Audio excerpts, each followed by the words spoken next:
அண்மை செய்தியை பார்க்கிறோம். ஆம்ஸ்ட்ராங் கொலை வழக்கு தொடர்பான விசாரணையின் போது உயர்நீதிமன்ற நீதிபதிகள் தெரிவித்திருக்கக்கூடிய கருத்தில் வெடிகுண்டை நீதிமன்றத்தில் கொண்டு வந்திருந்த நிலையில் அது குறித்து ஏற்கனவே விளக்கம் அளிக்கும்படி கூறப்பட்டிருந்தது. இந்த நிலையில் நீதிமன்றத்தில் வெடிகுண்டு வெடித்திருந்தால் என்னவாயிருக்கும் என்று நீதிபதிகள் தற்போது இந்த வழக்கு விசாரணையில் கேள்வியை முன்வைத்திருக்கிறார்கள்.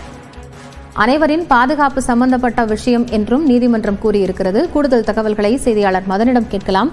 மதன், உயர்நீதிமன்றம் தெரிவித்திருக்கக்கூடிய கருத்துக்கள். ஆம்ஸ்ட்ராங் கொலை வழக்கில் கைது செய்யப்பட்டவர்கள் தங்களை குண்டர் சட்டத்தில் அடைத்ததை எதிர்த்து தாக்கல் செய்யப்பட்ட வழக்கில் தான் இன்று நீதிபதிகள் எஸ்.எம். சுப்பிரமணியம் மற்றும் ஜோதிராமன் அமர்வு விசாரணை பண்ணது. அப்போது ஏற்கனவே நீதிமன்றம் உத்தரவு பிறப்பித்தபடி ஆம்ஸ்ட்ராங் கொலை வழக்கில் பயன்படுத்தப்பட்ட அந்த வெடிகுண்டுகள் சென்னை உயர்நீதிமன்ற வளத்திற்குள் எப்படி கொண்டு வரப்பட்ட தொடர்பான அந்த அறிக்கை என்று தாக்கல் செய்யப்பட்டது. இதனை படித்து பார்த்த நீதிபதிகள் இந்த சம்பவத்தில் சம்பந்தப்பட்ட வழக்கறிஞர்கள் மீது என்ன நடவடிக்கை எடுக்கப்பட்டுள்ளது, இந்த விவகாரத்துக்கு பின்னர் உயர்நீதிமன்ற வளாகத்திற்குள் என்ன பாதுகாப்பு பலப்படுத்தப்பட்டது கேள்வி எழுப்பினார்கள். காவல்துறை தரப்பில் இந்த வழக்கில் கைது செய்யப்பட்ட வழக்கறிஞர்கள் தற்போது 6 பேர் சஸ்பெண்ட் செய்யப்பட்டுள்ளார்கள். உயர்நீதிமன்றத்துக்கு தற்போது வருபவர்களை சோதனை போன்ற பாதுகாப்பு நடவடிக்கைகள் மேற்கொள்ளப்பட்டதாக தெரிவிக்கப்பட்டது. ஆனால் மனுதாரர்களை பொறுத்தவரைக்கும் வெடிகுண்டு எதுவும் சென்னை உயர்நீதிமன்ற வளாகத்திற்கு கொண்டு வரப்படவில்லை என்ற ஒரு குற்றச்சாட்டு எடுத்து வைக்கப்பட்டது.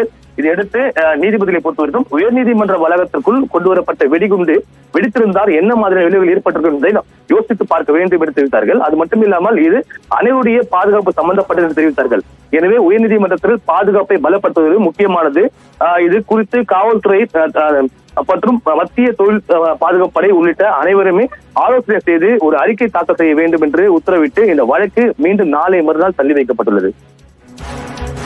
நன்றி மதன், விவரங்களை இணைந்து வழங்கியமைக்காக.